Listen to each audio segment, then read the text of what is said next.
ప్రభు అయిన యేసుక్రీస్తు నామములో మీ అందరికీ వందనాలండి. గడిచిన దినాల్లో మనం రోమపత్రిక ధ్యానం చేసాం. ఈరోజు కూడా మరి రోమపత్రిక 11వ వచనం నుంచి 23వ వచనం వరకు మనం చూద్దాం. వచనాన్ని మనం చదువుకుందాం. అటువలే మీరును పాపం విషయంలో మృతులుగాను, దేవుని విషయమై క్రీస్తు యేసునందు సజీవులుగా మిమ్మల్ని మీరు ఎంచుకొనుడి అని ఉంది. సో చిన్న ప్రార్థన. ప్రభువా, మీరే మాతో మాట్లాడండి, నాతోను మాతో మా అందరితో కూడా మాట్లాడమని మహిమ పొందమని యేసు నామములో అడుగుచున్నాం మా తండ్రి, ఆమేన్. మంచిది. సో సజీవులుగా ఎంచుకోవడం అంటే ఏంటో మనం గ్రహించాలి.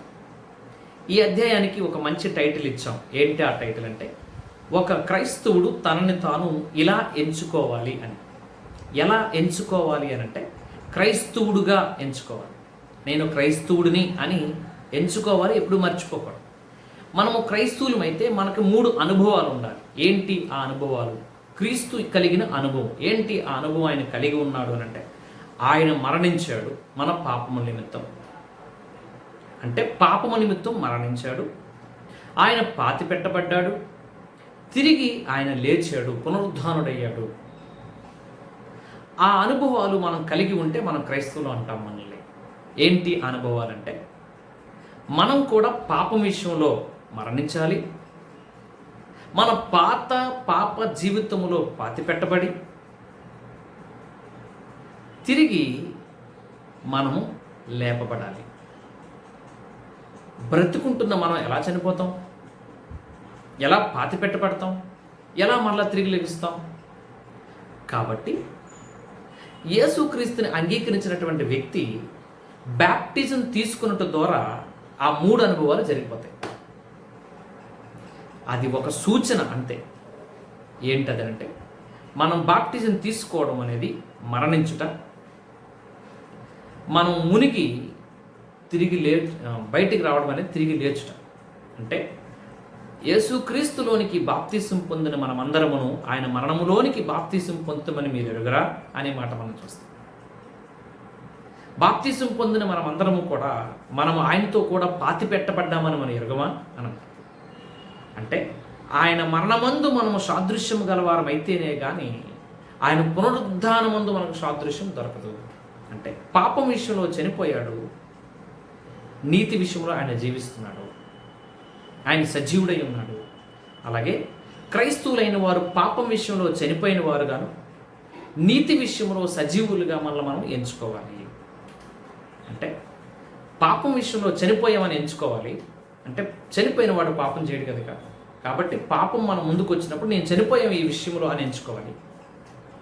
నీతి మన దగ్గరికి వచ్చేటప్పుడు నేను సజీవుడిని, ఈ కార్యం నేను చేయగలను అని చెయ్యాలి అని ఈ అధ్యాయాన్ని ప్రారంభించాడు పౌలు. చూడండి, 11వ వచనం చదువుతున్నాను. ఇప్పుడు చదువు. అటువలే మీరును పాపం విషయమే మృతులుగాను, దేవుని విషయమే క్రీస్తు యేసునందు సజీవులుగా మిమ్మల్ని మీరే ఎంచుకోనండి. సజీవులుగా ఎంచుకోవడం, దాని యొక్క కంటిన్యూ వచనాన్ని చదివితే మనకి విషయం ఏంటో అర్థమవుతుంది. సజీవులుగా ఎంచుకోవడం అని అంటే 2 విషయాలు మీరు గుర్తుంచుకోండి. ఒకటి, మన ఆలోచనలు దేవునికి అప్పగించుకోవాలి, మన అవయవాలను దేవునికి అప్పగించుకోవాలి. మనంతలో మనము నీతి కార్యములు జరిగించలేము. మనం బలహీనులం కాబట్టి, మనం పాపులమే కాబట్టి, మన పాప స్వభావం ఇంకా ఎక్కడో కాడమంత పనిచేస్తుంది కాబట్టి మనల్ని మనము దేవునికి అప్పగించుకోవాలి. అంటే ఒక్క మాటలో చెప్పాలంటే, మన ఇష్టానుసారంగా కాకుండా దేవునికి ఇష్టానుసారంగా మనం బ్రతకాలి. మీకు అబ్రహాముని తండ్రైన అబ్రహాము అని ధనవంతుడైన వారు పాతాళానికి వెళ్ళి పరదేశంలో ఉన్నటువంటి అబ్రహామును పిలుస్తాడు. అబ్రహామా, మా తండ్రివైన అబ్రహామా అని పిలుస్తాడు. అంటే అబ్రహాము ధనవంతుడికి తండ్రి అవుతాడు. దరిద్రుడేమో పరలోకానికి వెళ్ళాడు, ధనవంతుడేమో పాతాళానికి వెళ్ళాడు. అక్కడి నుంచి కేకలు వేస్తున్నాడు. ఎందుకు ఆ ధనవంతుడు పాతాళానికి వెళ్ళాడు అని అంటే ఆయన అబ్రహాం కుమారుడే. ఆయన పరలోకానికి వెళ్ళే అవకాశం ఉంది, కానీ వెళ్ళలేకపోయాడు. కారణం ఏంటి అంటే, మీరు 25 వచనం కానీ చదివితే, లూకాసు వార్త 16 అధ్యాయం 25 వచనం కానీ చదివితే, అక్కడ ఏం రాయబడి ఉంటుందంటే, భూమి మీద నీకిష్టం వచ్చినట్లు నువ్వు బ్రతికావు, నీ ఇష్టానుసారంగా నువ్వు బ్రతికావు, కాబట్టి నీకు అలాంటి పరిస్థితి వచ్చింది అని చెప్పారు. అంటే పాపం అంటే ఏంటి అని ఒకవేళ మనం ఒక ప్రశ్న వేసుకుంటే, పాపాల లిస్ట్ అంతా రాసుకుంటూ వస్తే ఏంటి పాపం అని ఒకవేళ మనం ప్రశ్నించుకుంటే, ఒక్క మాటలో మనము దానికి ఆన్సర్ చెప్పచ్చు. ఏంటి ఆ ఒక్క మాట అంటే, మన ఇష్టానుసారముగా మనము బ్రతకడమే పాపము అని గ్రహించాలి. మనకి నచ్చినట్టు మనం బ్రతకడం, నాకు నచ్చినట్టు నేను బ్రతకడం, నాకు నచ్చినట్టు నేను ఉండటం, నా ఇష్టం అని నేను బ్రతకడమే పాపము. పాపం అంటే ఎన్నో ఉన్నాయి, కానీ అవన్నిటికీ కలిపి ఒక్క మాటలో చెప్పాలి అని అంటే, పాపం అంటే ఏంటండి మాస్టర్ గారు అని ఒకళ్ళు మనం అడిగితే, మన ఇష్టానుసారంగా మనం బ్రతకడమే. ఇశ్రాయేలు ప్రజల గురించి మనం 1 కొరింథీ పత్రిక 10వ అధ్యాయంలో మనం చూస్తాం. ఐగుప్తులోంచి వచ్చినటువంటి ఇశ్రాయేలు ప్రజలు, వాళ్ళు ఎర్ర సముద్రం దాటినప్పుడు వారు బాప్టిజం తీసుకున్నారు. వారు బండలో నుంచి నీళ్లు తాగారు. తర్వాత అరణ్యంలోకి వచ్చి వారు మన్నా తిన్నారు. ఆత్మ సంబంధమైనటువంటి ఆ బండలో నీళ్లు తాగారు వాళ్ళు. ఆ బండ క్రీస్తే అన్న మాటలు మనం చూస్తాం. అయినను వారు ఎలా ఉన్నారు అని ఒకవేళ ఆ కొరింథీ పత్రికలోకి వెళ్ళి 10వ అధ్యాయం కానీ మనం చూస్తే, 1 కొరింథీ పత్రిక 10వ అధ్యాయము 5వ వచనం చదువుతున్నాం చూడండి. అయితే వారిలో ఎక్కువ మంది దేవునికి ఇష్టలుగా ఉండలేకపోయిరి అనే మాట చూస్తాం. గనుక అరణ్యంలో సంహరించబడిరి. వారు ఆశించిన ప్రకారం మనమును చెడ్డవాటిని ఆశించిన ఎట్లా ఇదే పరిస్థితి. అంటే మన ఇష్టానుసారంగా మనం బ్రతకడమే పాపం. అంటే సౌలు చూడండి, మీరు దేవుడు అతను రాజు చేసిన తర్వాత సౌలుకి నచ్చినట్టు చేసేవాడు, దేవుడికి అది నచ్చలేదు. అందుకే నా ఇష్టానుసారమైనటువంటి ఒక వ్యక్తిని నేను ఎన్నుకుంటున్నాను, నా చిత్తాన్ని జరిగించే వ్యక్తిని ఎన్నుకుంటున్నాను అనే మాట చూస్తాను. యేసుక్రీస్తు వారు ఈ భూమి మీదకి వచ్చినప్పుడు యోహాను సువార్త 8వ అధ్యాయం 29వ వచనంలో ఆయన ఏం చెప్తాడంటే, నన్ను పంపినవాడు నాకు తోడై ఉన్నాడు, నేను ఎల్లప్పుడూ ఆయనకి ఇష్టమైన కార్యములు చేయుచున్నాను కనుక ఆయన నన్నెన్నడూ ఒంటరిగా విడిచిపెట్టడు అనే మాట మనము యోహాను సువార్త 8వ అధ్యాయం 29వ వచనంలో చూస్తాం. అంటే దేవునికి ఇష్టమైన కార్యములే నేను చేస్తాను అని యేసుక్రీస్తు చెప్పడం మనం చూస్తాం. తండ్రి నీ ఇష్టమే, నీ చిత్తమే జరుగును, నా ఇష్టం కాదు.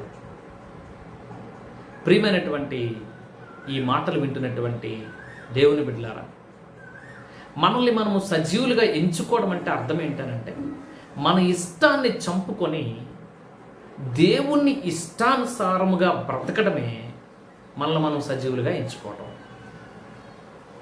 మీరు ఇదే రోమాపత్రిక 12వ అధ్యాయంలో ఆ మాట చాలా స్పష్టంగా రాశారు. చూడండి, 12వ అధ్యాయము నేను చదువుతున్నాను, 1-2 వచనాలు రాశాను. కాబట్టి సహోదరులారా, పరిశుద్ధమును దేవునికి అనుకూలమైన సజీవ యాగముగా మీ శరీరమును ఆయనకు సమర్పించుకునడని దేవుని వాత్సల్యమును బట్టి మిమ్మల్ని బతిమాలుకొనుచున్నాను. ఇట్టి సేవ మీకు యుక్తమైనది. సజీవ యాగముగా మీ శరీరమును దేవునికి అప్పగించుకోండి, లేకపోతే అర్పించుకోండి, ఇచ్చేసుకోండి. అదే యుక్తమైన సేవ, అనుకూలమైనది. సో దేవునికి ఇష్టమైనది అనమాట. ఆ మాట అక్కడ వాడాలంటే దేవుని విల్లింగ్. ఇంకా కిందకు వచ్చి చూస్తే, మీరు ఈ లోక మర్యాదను అనుసరింపకయు ఉత్తమమైనది అనుకూలమును సంపూర్ణమైన దేవుని చిత్తం ఏదో పరీక్షించి తెలుసుకున్నట్లు మీ మనస్సు మారి నూతన పరచుట వలన రూపాంతరం పొందండి. దేవుని చిత్తాన్ని తెలుసుకొని అలా బ్రతకడం. సో పాపం విషయంలో చనిపోయిన వారుగా ఎంచుకోవాలి. నేను పాతి పెట్టబడ్డాను, నేను తిరిగి లేచాను, సజీవుడిని నేను అని మనం సజీవులుగా ఎంచుకొని మనం ఎలా బ్రతకాలి ఇక్కడ నుంచి అంటే, మన ఇష్టానుసారంగా కాకుండా దేవుని ఇష్టానుసారంగా బ్రతకాలి. ఈరోజు చాలామంది క్రైస్తవులు కానీ, అనేక మంది సేవకులు కానీ సంఘాన్ని వారి ఇష్టానుసారంగా నడిపిస్తారు. వారి ఆలోచనలు బట్టి వారు నడిపిస్తారు. ఒక క్రైస్తవుడు ఎలా నడుస్తాడు అంటే తనకి ఇష్టానుసారంగా నడుస్తాడు. లోకంలో చాలామంది మంచి వ్యక్తులు ఉన్నారు, కానీ వాళ్ళ ఇష్టానుసారంగా వాళ్ళు బతుకుతారు. సారీ, ఎవరు క్రైస్తవులు అంటే, ఎవరు సజీవులు అంటే దేవుని చిత్తాన్ని జరిగించువాడే సజీవుడు అవుతాడు. దేవుని వాక్యం సజీవమైనదై, ఆయన వాక్యం సజీవమైనది కనుక ఆ వాక్యమును అనుసరించి జీవ మార్గంలో నడిచేవారు సజీవులు అవుతారు. సజీవులుగా ఎంచుకోవడం అంటే ఆయన మార్గములో మనం నడవటమే, ఆయన చిత్తాన్ని జరిగించటమే. కాబట్టి ఒకప్పుడు మీరు పాపమునకు దాసులుగా ఉన్నారు, పాపం చేసేవారు, పాపమునకు మీ అవయవంలో అప్పగించుకున్నారు. ఇప్పుడు మీరు నీతికి దాసులుగా ఉండండి, లేకపోతే దేవునికి దాసులుగా ఉండండి. అప్పగించుకున్నటకు మిమ్మల్ని మీరు దేనికి అప్పగించుకుంటారో, పాపము నిమిత్తము మీరు మీ శరీరాన్ని అప్పగించుకుంటారో చూడండి. రోమపత్రిక 16వ వచనం చదువుతారు. లోబడుటకు దేనికి మిమ్మల్ని మీరు అప్పగించుకుంటారో, మీరు దేనికి లోబడతారో, లోబడుటకు దేనికి మిమ్మల్ని మీరు అప్పగించుకుంటారో అది నిమిత్తముగా పాపమునకే గాని నీతి నిమిత్తముగా విధేయతకే గాని దేనికి మీరు లోబడుదురో దానికే దాసులవుతారని మీరు ఎరగరా? అంటే మనల్ని మనం దేనికి అప్పగించుకుంటామో దానికే మనం దాసులం అవుతాం. ఒక ఉద్యోగానికి అప్పగించుకున్నాం అనుకోండి, ఉద్యోగం చేస్తామని కమిట్మెంట్ ఇచ్చామనుకోండి, ఇక దానికి దాసులమే. వాళ్ళు చెప్పిన టైంకి వెళ్ళాలి, చెప్పిన టైంకి ఉండాలి, ఇవన్నీ ఆలిష్టమే. సో మనల్ని మనం దేనికి అప్పగించుకుంటామో దానికి దాసులం అవుతాం. ఈ లోకంలో ఎంతోమంది అనేక వ్యసనాలకి, అనేకమైనటువంటి పాపాలకి, అనేకమైనటువంటి చెడు కార్యక్రమాలకి దాసులైపోయారు. ఒకప్పుడు మనం కూడా అలాగే చేస్తాం, మన పాత స్వభావాన్ని అలాగే ఉంచుకున్నాం. అది ఎఫెసీ పత్రికలో మనం చూస్తాం. ఎఫెసీ పత్రిక 4:22 వచనంలో చాలా చక్కగా మాట రాశాడు. చూడండి, 4:22 వచనం. కావున మునుపటి ప్రవర్తన విషయంలోనైతే మోసకరమైన దురాశలను చెడిపోయిన మీ ప్రాచీన స్వభావాన్ని వదులుకొని, మీ పాత స్వభావాన్ని వదులుకొని, మీ చిత్తవృద్ధి యందు నూతనపరచబడిన వారై నీతియు యథార్థమైన భక్తి కలిగిన వారై దేవుని పోలికగా సృష్టించబడిన నవీన స్వభావం ధరించుకోండి. సో పాత స్వభావాన్ని విడిచిపెట్టి కొత్త స్వభావాన్ని ధరించుకోవడం. ప్రాచీన స్వభావం ఎటువంటిది? మునుపటి ప్రవర్తన మోసకరమైనది, దురాశలో చెడిపోయాం మనందరం కూడా. ఇదే పక్కనే కొలస్సీ పత్రిక ఉంటుంది. ఆ పక్కన కొలస్సీ పత్రిక 3వ అధ్యాయం చూస్తే, ఒకరితో ఒకడు అబద్ధం ఆడకండి ఏలయనగా. సో మన ప్రాచీన స్వభావం గురించి ఇక్కడ 5వ వచనంలో మాట్లాడతారు. చూడండి 3:5. కావున భూమి మీద ఉన్న మీ అవయవములను అనగా జారత్వమును, అపవిత్రతను, కామాతురతను, దురాశను, విగ్రహారాధను, ధనాపేక్షను చంపివేయండి. సో ఇవి ఇక్కడ 5వ వచనం నుంచి మీరు అక్కడ 11వ వచనం వరకు మీరు చదివితే అక్కడ మనకు అర్థమవుతుంది ఏంటనంటే, మన అవయవములో ఉన్నటువంటి పాపం, ఆ స్వభావాన్ని విడిచిపెట్టండి, నవీన స్వభావాన్ని ధరించుకోండి, మీ ఆలోచనలు మార్చుకోండి, మీ అవయవాన్ని దేవునికి అప్పగించుకోండి. ఇక్కడ 13వ వచనం చదువుతున్నాను. రోమపత్రిక 6:13వ వచనంకి వస్తున్నాను. మీ అవయవముల దుర్నీతి సాధనములుగా పాపమునకు అప్పగింపకండి. అయితే మృతుల్లో నుండి సజీవులు అనుకొని, మృతుల్లో నుండి తిరిగి లేచాం కాబట్టి సజీవులు అనుకొని మిమ్మల్ని మీరే దేవునికి అప్పగించుకోనండి, నీతికి దాసులుగా అప్పగించుకోనండి అని చెప్తూ, ఇక 16వ వచనం మనం చదివాము, 17వ వచనం చదువుతున్నాను. మీరు పాపమునకు దాసులయ్యుంటిరి కానీ ఏ ఉపదేశ క్రమమునకు మీరు అప్పగించబడుతారో దానికి హృదయపూర్వకంగా లోబడిన వారై. ఒకప్పుడు మనం పాపమునకు దాసులై ఉంటిమి, కానీ దేవుని సువార్త అంగీకరించాము కనుక ఇప్పుడు మనం ఏం చేయాలంటే, ఆ అంగీకరించినటువంటి సువార్తకి మనము లోబడి ఏం చేయాలంట? పాపము నుండి విమోచించబడి నీతికి దాసులమైతిరి. ఇందుకు దేవునికి స్తోత్రం. హల్లెలూయా.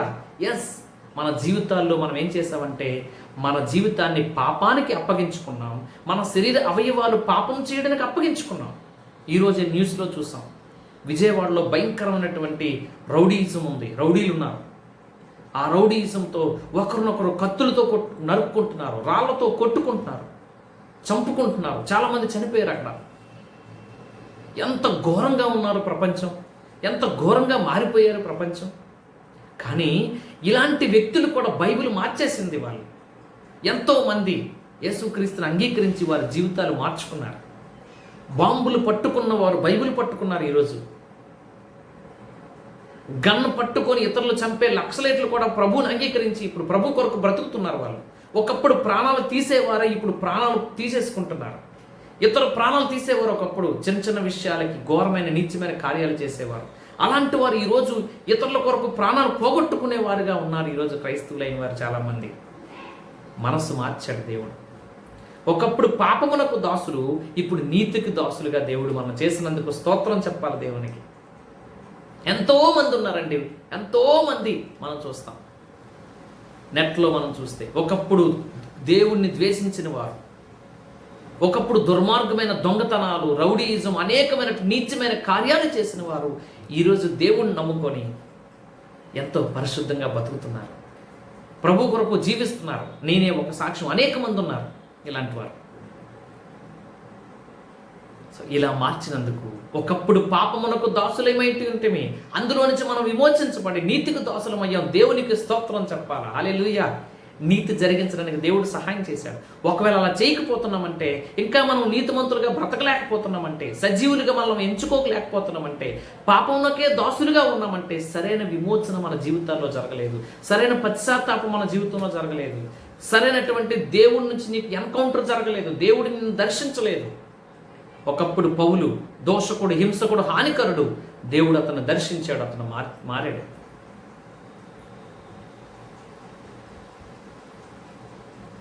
నిజంగా మన జీవితాల్లో ఈ అనుభవం ఉండాలండి. ప్రభువా, ఒక్క మాటలో చెప్తున్నాను నేను, మన ఇష్టానుసారంగా మనం బ్రతికితే అది ఎన్నటికి నీ పాపమే. దేవుని చిత్తాన్ని జరిగించే ప్రతివాడు కూడా నిజంగా ఆయన సజీవుడే, నీతిమంతుడిగానే ఉన్నాడు ఆ వ్యక్తి. ఆయనే నిజమైన క్రైస్తవుడు అవుతాడు. ఇక్కడ ఇంకా 19వ వచనం చూడండి. మీ శరీర బలహీనతను బట్టి మనుష్య రీతిగా మాట్లాడుచున్నాను. ఎలయనగా అక్రమం చేయుటకై అపవిత్రతకును అక్రమునకును మీ అవయములను దాసులుగా ఎలాగో అప్పగించుకుంటారో అలాగే పరిశుద్ధత కలుగుటకై ఇప్పుడు మీ అవయములను నీతికి దాసులుగా అప్పగించుకోనండి. ఒకప్పుడు మీరు అక్రమాలు చేయడానికి, అపవిత్రత చేయడానికి మిమ్మల్ని మీరు అప్పగించుకున్నారు కదా. చెడు కార్యక్రమాలు చేయడానికి మిమ్మల్ని మీరు అప్పగించేసుకున్నారు. ఎన్ని నీచమైన కార్యాలు చేశారో ఒకప్పుడు. అయితే ఇప్పుడు వాటి నుంచి విమోచించబడి సజీవులుగా దేవుడు మనల్ని చేశాడు కాబట్టి మనం ఇప్పుడు నీతికి దాసులం కాబట్టి మనం చేయవలసిన పనులు ఎలా ఉండాలంటే పరిశుద్ధత కలుగుటకు. ఒకప్పుడు పాపం చేసేవారిని ఇప్పుడు పరిశుద్ధతగా బతకడానికి, పరిశుద్ధ కలుగుటకే మనము నీతిగా బతకాలి, నీతిమంతులుగా జీవించాలి. మన అవయవాలని దేవుని కొరకు వాడడం, మన జీవితాన్ని దేవునికి ఇచ్చేయటం, దేవుని చిత్తాన్ని జరిగించడానికి అప్పగించుకోవటం, ఇది చేయమని చెప్తున్నాడు. వారే సజీవులుగా ఎంచుకోవటం అంటే మన అవయవాలన్నిటినీ కూడా దేవునికి అప్పగించుకోవటం. ఏమండి, ఒకప్పుడు కామాతృతతో బతికేవారు, జారత్వం, అపవిత్రత, విగ్రహారాధన, వీటన్నిటినీ బ్రతికేవారమే. ఇప్పుడు సజీవులు అయ్యాం కాబట్టి, పాపం విషయంలో చనిపోయాం కాబట్టి, నీతి విషయంలో జీవిస్తున్నాం కాబట్టి, సజీవులుగా ఉన్నాం కాబట్టి మనం పరిశుద్ధత చేయుటకు, మనం పరిశుద్ధత కొరకు మన జీవితాన్ని అప్పగించుకోవాలి. పరిశుద్ధత కలుగుటకే మనం అన్ని పనులు చేయాలి. ఇంకా ఏం చెప్తున్నాడు చూడండి. మీరు పాపమునకు దాసులై ఉన్నప్పుడు నీతి విషయమే నిర్బంధం లేని వారై ఉంటరి. అప్పటి క్రియల వలన మీకేం ఫలము కలుగుతుంది? అప్పుడు చేసినటువంటి క్రియ వలన మనకేం కలుగుతుంది? యేసుక్రీస్తుని నమ్మక ముందు మన జీవితము, నమ్మిన తర్వాత మన జీవితానికి చూస్తే పాత జీవితంలో అది సిగ్గేస్తూ ఉన్నది.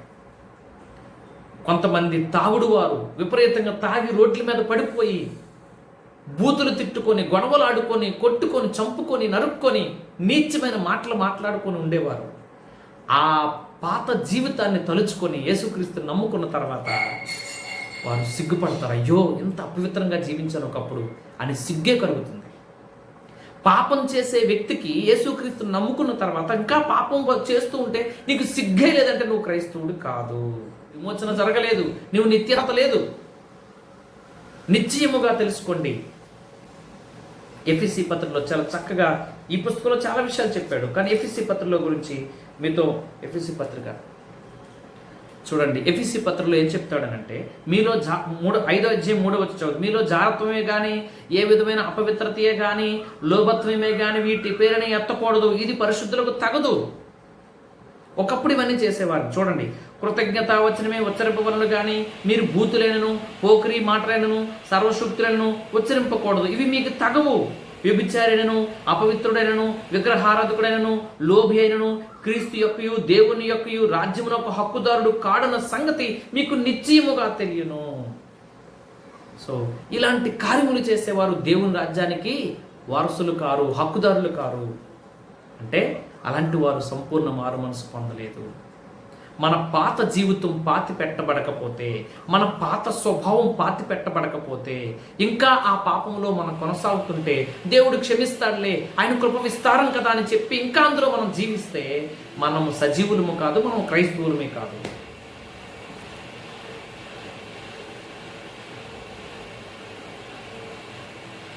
కాబట్టి ఇక్కడ ఏం చెప్తున్నాడంటే పూర్వకాలం మన జీవితాన్ని ఒకవేళ తలుసుకుంటే మనకేం రావాలంటే సిగ్గు రావాలి. యేసుక్రీస్తు నమ్మక ముందు మన జీవితం అంతటిని బట్టి మనకు సిగ్గు కలగాలి. ఇక్కడ అదే రాశాడు చూడండి. వాటిని గురించి మీరు ఇప్పుడు సిగ్గుపడుచున్నవారు కారా? వాటి అంతము మరణమే. ఒకప్పుడు మనం జీవించినటువంటి జీవితం అంతటి యొక్క దాని యొక్క అంతం ఏంటనంటే, దాని ప్రతిఫలం ఏంటంటే మరణం. అయితే ఆయనను ఇప్పుడు పాపము నుండి విమోచించబడి దేవునికి దాసులైనందున పరిశుద్ధత కలుగుటయే మీకు ఫలము, దాని అంతము నిత్య జీవము. ఒకప్పుడు మన జీవితం యొక్క అంతం ఏంటంటే మరణం, నరకం. కానీ యేసుక్రీస్తు నమ్ముకున్న తర్వాత మన అవయవాలు దేవునికి అప్పగించుకుంటే పాపము నుండి విమోచించబడి దేవునికి దాసులైనందున పరిశుద్ధ కలుగుటయే మన ఫలం. కాబట్టి మన అంతం ఏంటంటే నిత్య జీవము చెప్పి ఏమంటున్నాడు చివరి మాట, ఎలాగనగా పాపం వల్ల వచ్చే జీతం మరణం. అయితే దేవుని కృపావరం మన ప్రభువైన యేసుక్రీస్తును నిత్య జీవము. దేవుని కృపావరం ఏంటంటే మన ప్రభువైన యేసుక్రీస్తు ద్వారా మనకు దేవుడు నిత్య జీవాన్ని అనుగ్రహించాడు. మనల్ని మనము సజీవులుగా ఎంచుకోవాలి. ఒక క్రైస్తవుడు తనను తాను ఇలా ఎంచుకోవాలి. ఎలా ఎంచుకోవాలంటే మనల్ని మనం సజీవులుగా ఎంచుకోవాలి. సజీవులుగా ఎంచుకోవడం అంటే అర్థం ఏంటంటే మన ఇష్టానుసారంగా కాకుండా దేవుని ఇష్టానికి మన ఆలోచనలను అప్పగించుకోవాలి, మన అవయవాలను కూడా దేవునికి అప్పగించుకోవాలి. ఈ 2 మాటలు మీరు గుర్తుంచుకోవాలని కోరుకుంటున్నాను. దేవుడు ఈ మాటలు దీవించాలని ఆశీర్వదించాలని కోరుకుంటున్నాను. ఆమేన్. సో ప్రియమైన వారులారా, ప్రార్థన చేసుకుందాం. ఒక క్రైస్తవుడు తనని తాను ఇలా ఎంచుకోవాలి. ఎలా అంటే నేను క్రైస్తవుడిని, రెండవది నేను సజీవుడినే అని ఎంచుకోవాలి. అటువంటి గొప్ప కృప దేవుడు మనకిచ్చునుగాక. ఆమేన్. తండ్రి, ఈ మాటలు దీవించి ఆశీర్వదించి నీ కృపలో వర్ధలింప చేయమని సహాయం చేయమని పొందమని యేసుక్రీస్తు నామములో అడుగుచున్నాం మా తండ్రి. ఆమేన్.